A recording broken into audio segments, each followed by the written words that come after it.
अस्सलाम वालेकुम। आज का हमारा कानून शहादत ऑर्डर 1984 में जो टॉपिक है वो है कन्फेशन। आज के इस लेक्चर में हम पढ़ेंगे कि कन्फेशन क्या है, meaning of confession, definition of confession, kinds of confession, confession और एडमिशन में क्या फ़र्क है और वो किस तरह का कन्फेशन होता है जो कि एडमिसिबल नहीं है। तो ये तमाम चीज़ें आज के इस लेक्चर में हम पढ़ेंगे। मज़ीद लेक्चर सुनने से पहले आप मेरे चैनल को ज़रूर सब्सक्राइब करें, बेल आइकन को भी प्रेस करें ताकि आपको मज़ीद ऐसे लेक्चर्स की नोटिफिकेशन मिलती रहे। तो आइए शुरू करते हैं आज का हमारा लेक्चर। आज का हमारा लेक्चर है कन्फेशन। सबसे पहले हम पढ़ते हैं इसकी मीनिंग कि कन्फेशन क्या होता है। Literal meaning of confession according to Oxford dictionary, acknowledgement of a crime और fault. For example, the youth made a confession to the police officer. Legal meaning है according to Black's Law Dictionary, a criminal suspect's acknowledgement of guilt used in writing and offense including details about crime. Definition में है according to Justice Munir, confession means an acknowledgement in express words by the accused in a criminal case of the truth of the guilty fact charged or of some essential part of it. इसके अलावा यहाँ पर और भी बहुत सारे इसके definitions और मीनिंग वगैरह यहाँ पर है, लेकिन ये कुछ मीनिंग और डेफिनेशन जो कि मैंने पढ़े इसको समझते हैं। अब जैसे कि हम लोगों ने इससे पहले एडमिशन का टॉपिक पढ़ा था, उसमें ये था कि एडमिशन हमेशा क्या होता है, वो सिविल केसेस में होता है। जैसे कि मैंने पिछले लेक्चर में कुछ एग्जांपल्स दिए थे कि अगर मैं कहती हूँ कि मैंने जो है फ़्ला के 20,000 रुपये देने हैं, तो ये क्या हुआ, ये एडमिशन हो गया और ये है एक सिविल मैटर और ये इंसान की जो अपनी ज़ात है उसके अगेंस्ट भी होता है। जैसे कि मैंने पैसे देने हैं तो इसमें क्या है कि मेरा नुकसान है और दूसरे को फ़ायदा है। अगर मैं ये कहती हूँ कि फ़लाँ ने मुझे पैसे देने हैं तो ये एडमिशन नहीं है क्योंकि इसमें मेरा फ़ायदा है। तो अगर मैं कहती हूँ कि मैंने फ़लाँ के पैसे देने हैं तो ये क्या हुआ, ये एडमिशन हुआ और ये क्या है, ये सिविल मैटर है क्योंकि एडमिशन जो होता है वो हमेशा सिविल मैटर्स में होता है। अब कन्फेशन क्या है, कन्फेशन का मतलब है इकरार जुर्म, यानी अपने जुर्म को जो है वो उसका इकरार करना। अब फॉर एग्जांपल मैं कहती हूँ कि मैंने जो है बी के घर में चोरी की, तो ये क्या हुआ, ये एक जुर्म हुआ और ये क्या है, ये क्रिमिनल मैटर है। तो जो क्रिमिनल मैटर है और उसमें एक बंदा अपने गिल्ट को, जो उसने ऑफेंस किया है, जो उसने कोई जुर्म किया है, उसका इकरार करता है, उसको मान जाता है, तो ये क्या हुआ, ये कन्फेशन हुआ।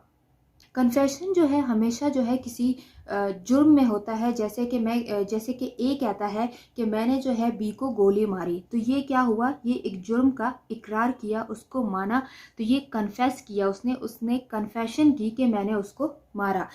ए ने जो है बी का कत्ल किया, अब ए कहता है कि मैंने बी का कत्ल किया, तो ये क्या हुआ, ये कन्फेशन हुआ क्योंकि ये क्रिमिनल मैटर है और ये एक जुर्म है। इस जुर्म की वजह से उसे सज़ा हो सकती है, तो ये क्रिमिनल मैटर है और ये जो बंदा इसका इकरार कर रहा है ये इसको कन्फेस कर रहा है, इसकी कन्फेशन कर रहा है। एग्जाम्पल है, A is charge with an offence of robbery, he voluntarily acknowledges his guilt before magistrate, his acknowledgement amounts to confession. अब ए जो है, A is charge with offence of robbery, अब उसने जो ऑफेंस किया, रॉबरी की है, तो वो जो है अपनी मर्जी से, अपनी यानी कि रजामंदी से अपने गिल्ट को तस्लीम कर लेता है, यानी कि उसको कन्फेस कर लेता है, किसके सामने, मजिस्ट्रेट के सामने। तो इसका जो एक्नॉलेजमेंट है दैट अमाउंट्स टू कन्फेशन, तो इसे कन्फेशन कहते हैं। अब जो एडमिशन होता है वो एक्सप्रेस भी होता है और इम्प्लाइड भी हो सकता है। एक्सप्रेस और इम्प्लाइड यानी कि ओरल और रिटन कह सकते हैं, लेकिन जो कन्फेशन होता है वो सिर्फ एक्सप्रेस होता है। Relevant provisions, article relating to confession. Article 37 to 43 of Kanun Shahadat Order 1984 only deal with the substantive part of confession, whereas procedural law is provided in section 164, 364 of the Criminal Procedure Code. तो ये relevant articles है जो कि topic confession को deal करते हैं। अब जैसे कि मैंने एडमिशन के टॉपिक में ये बात समझाई थी कि एडमिशन जो होता है वो किसी के बिहाफ पर भी हो सकता है। मैंने बताया था कि एडमिशन जो है वो रिप्रेजेंटेटिव है, एजेंट है या रेफर्ड पर्सन है, तो एडमिशन ये तमाम लोग कर सकते हैं। जैसे कि ए, बी, सी, डी और ई, इन्होंने क्या किया है कि एक एग्रीमेंट किया है एफ के साथ कि इन सब ने 20,000 रुपये एफ के देने हैं।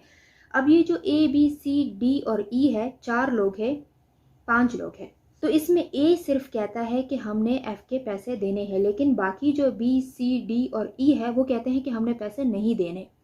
अब जब ए कहता है यानी कि एडमिट करता है कि हमने पैसे देने हैं, तो ये सब की तरफ से एडमिशन हुआ, यानी बी सी डी और ई हालांकि वो एडमिट नहीं कर रहे हैं, लेकिन क्या है कि एडमिशन अगर एक बंदे ने किया जैसे कि ए ने किया तो ये सब की तरफ से एडमिशन हो गया। लेकिन कन्फेशन में ऐसा नहीं है। अब यही मिसाल है बिल्कुल इसी तरह, ए बी सी डी और ई, इसमें से ये 5 लोग हैं और इसमें से ए कहता है कि हम सब ने एफ का कत्ल किया। तो इसमें क्या हुआ कि ए जो है उसकी तरफ से ये कन्फेशन है, लेकिन बाकियों की तरफ से ये नहीं हो सकता। यानी ए जो है वो बी की तरफ से ये कन्फेशन नहीं कर सकता कि हम सब ने, यानी कि बी भी उसमें इंक्लूडेड है, तो हम सब ने जो है वो एफ का कत्ल किया। अब अगर बी ए जो है वो इसकी तरफ से तो कन्फेशन हो गया, अब ए को तो इसकी वजह से, क्योंकि इसने इकरार जुर्म किया तो इसकी वजह से सज़ा हो सकती है। लेकिन अगर इसने ये कहा है कि हम सब ने, यानी कि बी सी डी ई, हम सब ने जो है वो एफ़ का कत्ल किया, तो ये सब के बिहाफ पर कन्फेशन नहीं हो सकता। कन्फेशन जो है वही बंदा करेगा जिसने किया है और सज़ा भी उसी को होगी, किसी और की जगह पर कन्फेशन नहीं हो सकता।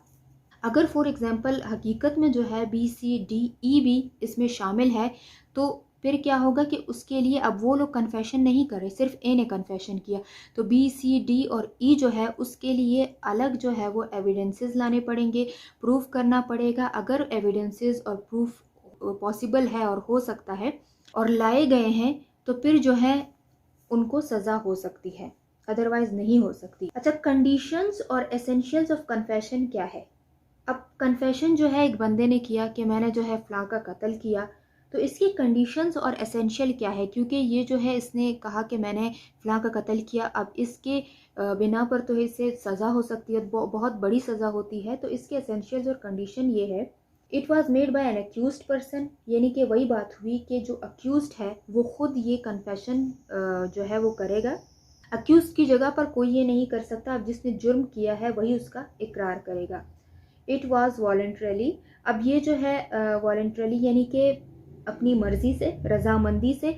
अब ऐसा नहीं कि उस पर कोई प्रेशर है या उसे जो है फोर्स किया गया है या उसके साथ कोई प्रॉमिस किया गया है या उसने पुलिस की कस्टडी में ये कन्फेस किया। तो अगर ऐसा है तो वो एडमिसेबल नहीं है, इनएडमिसेबल होगा। फॉर एग्ज़ाम्पल जैसे कि किसी को थ्रेट देना कि अगर आपने कन्फेस नहीं किया तो आपके बच्चों को जो है वो मार देंगे या उन्हें कोई नुकसान पहुंचाएंगे, या फिर कोई और धमकी देना, तो अगर वो थ्रेट की वजह से कन्फेस करता है तो ये एडमिसेबल नहीं होगा। या फिर कोई प्रॉमिस किया जाता है कि आपने जो है कन्फेशन करना, उसके बाद आपको इतने पैसे दिए जाएंगे, तो गरीब बंदा है वो ये सोचता है कि इतने पैसे मिल रहे हैं, तो कोई प्रॉमिस या किसी भी तरह का कोई प्रॉमिस अगर किया गया है या फिर कोई और जो है प्रेशर डाला गया है, फोर्स किया गया है, या पुलिस की कस्टडी में अक्सर ऐसा भी होता है कि पुलिस जो है मारती है कि ताकि वो कन्फेशन कर ले, तो वो पुलिस की कस्टडी में कन्फेशन तो कर लेता है, लेकिन जब वो मजिस्ट्रेट के सामने आता है तो तब वो कहता है कि मैंने कन्फेशन इसलिए किया था कि इन्होंने मुझे बहुत ज़्यादा मारा था। तो ये भी जो है एडमिसेबल नहीं है अगर पुलिस की कस्टडी में किया है, बिफोर द पुलिस किया है, कहीं और पर पुलिस है और आपने जाके वहाँ पर कन्फेशन किया, तो आप बाद में उसको जो है उस बयान से आप मुकर भी सकते हो। It must be relating to an offence, ये अगला जो है एसेंशियल है इसका। तो ये जैसे कि मैंने बताया कि सिविल मैटर्स, एडमिशन जो है वो सिविल मैटर्स में होता है, जबकि कन्फेशन जो है होता है वो क्रिमिनल मैटर्स में होता है। तो it must be relating to an offence, किसी जुर्म से रिलेटेड होना चाहिए। It was made with the free will of the accused, वही बात हुई, फ्री विल उसकी अपनी मर्जी से। It was taken as a whole, तो इसके ये कुछ एसेंशियल्स है। अब एडमिशन जो है वो अदालत में करो तब भी वही वैल्यू है, अदालत से बाहर करो तब भी वही वैल्यू है, जहाँ भी करो एडमिशन है। लेकिन कन्फेशन क्या है? कन्फेशन के 2 काइंड्स है यहाँ पर, जुडिशियल कन्फेशन है और एक है extra judicial confession. Judicial confession, extra judicial confession, और तीसरा है रिट्रैक्टेड कन्फेशन। अब judicial confession which are made before a magistrate और a court in the course of legal proceedings, जो अदालत में दौरान मुकदमा मजिस्ट्रेट के सामने किया जाए वो क्या है, जुडिशल कन्फेशन, और इसकी बहुत ज़्यादा वैल्यू होती है जो कि अदालत में मजिस्ट्रेट के सामने किया जाए। Extra judicial confession, a confession which is neither made to a magistrate nor in the course of a legal proceeding is described as a judicial confession। इसके अलावा यानी कि अदालत के मजिस्ट्रेट के अलावा कहीं भी, पुलिस के सामने, डॉक्टर के सामने, कहीं भी जो कन्फेशन होता है वो एक्स्ट्रा जुडिशल कन्फेशन होता है। ये कमज़ोर जो है वो वीक टाइप ऑफ एविडेंस है, जैसे कि पुलिस की कस्टडी में ताने में किया गया हो, बिफोर पुलिस यानी कि पुलिस के सामने किया गया हो कि हाँ मैंने ये किया है, इसलिए कि वो इसे मार रहे थे और इसने कन्फेशन किया। तो इस तरह के जो कन्फेशन होते हैं उनकी कोई वैल्यू नहीं होती। कन्फेशन जो कि मजिस्ट्रेट के सामने किया जाए उसकी वैल्यू होती है। अब रिट्रैक्टेड कन्फेशन क्या है? A retracted confession is a confession made by an accused and subsequently retracted. Retracted confession वो होता है जो अक्यूज्ड जो है वो कन्फेस कर लेता है लेकिन बाद में वो उसे रिट्रैक्ट कर जाता है, यानी कि उससे मुकर जाता है। अब बंदा जो है वो कन्फेशन से मुकर सकता है क्योंकि ये कंक्लूसिव प्रूफ है, यानी इसके बाद जो है वो सज़ा होती है, किस्सा ही ख़त्म। तो ये चांस और ये मौका दिया जाता है कि अगर वो रिट्रैक्ट करना चाहे तो वो कर सकता है। अब एक और चीज़ होता है स्टॉपेल, यानी कि अब मैं कहती हूँ कि मैंने गाड़ी के पैसे देने हैं, इसको कहते हैं एडमिशन। लेकिन मैं बाद में कहती हूँ कि मैंने जो है वो गाड़ी के पैसे नहीं देने, तो कहते हैं, तो यहाँ पर क्या होगा, यहाँ पर एस्टॉपेल लगेगा, यानी कि रुक जाओ, स्टॉप। जो सिविल मैटर है उसमें जो है अपनी बात से मुकर नहीं सकते। क्यों? क्योंकि ये कंक्लूसिव प्रूफ नहीं है, केस को आगे चलाना पड़ेगा। लेकिन जो कन्फेशन है उसमें रिट्रैक्ट हो सकता है बंदा, क्योंकि ये क्या है, कंक्लूसिव प्रूफ है और आगे क्या होगी, सज़ा होगी। तो एक जो है मौका दिया जाता है अक्यूज्ड पर्सन को, तो वो उसे रिट्रैक्ट भी कर सकता है। लेकिन सिविल मैटर में ऐसा नहीं हो सकता, यानी कि एडमिशन में, सिविल मैटर मतलब कि एडमिशन अगर आपने एक बार की तो आप उससे मुकर नहीं सकते हो। Authority to record confession. In case of judicial confession, a confession is recorded before a magistrate or court. In case of extrajudicial confession, a confession may be addressed to anyone other than magistrate or court. तो क्या है confession? कि confession जो होता है वो इकरार जुर्म को कहता है, क्रिमिनल मैटर, और ये रिलेटेड है किसी ऑफेंस से, किसी भी ऑफेंस से। अगर एक बंदा कहता है कि मैंने जो है ये जुर्म किया है और वो बिफोर द मजिस्ट्रेट कन्फेस करता है, तो ये क्या हुआ, ये कन्फेशन हुआ।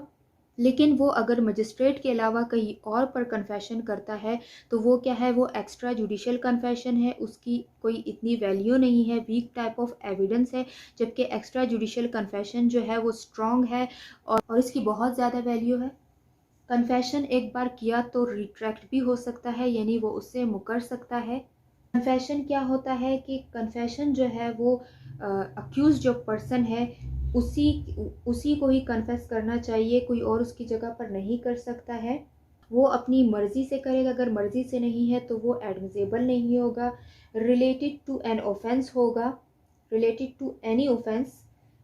और ये लास्ट में मैं आपके साथ difference between confession and admission के कुछ नोट्स शेयर कर रही हूँ ताकि आपको इन दोनों में डिफरेंस अच्छे तरीके से क्लियर हो जाए। उम्मीद है कि आपको समझ आया होगा। मैं मज़ीद ऐसे लेक्चर्स अपलोड करती रहूँगी। Thank you.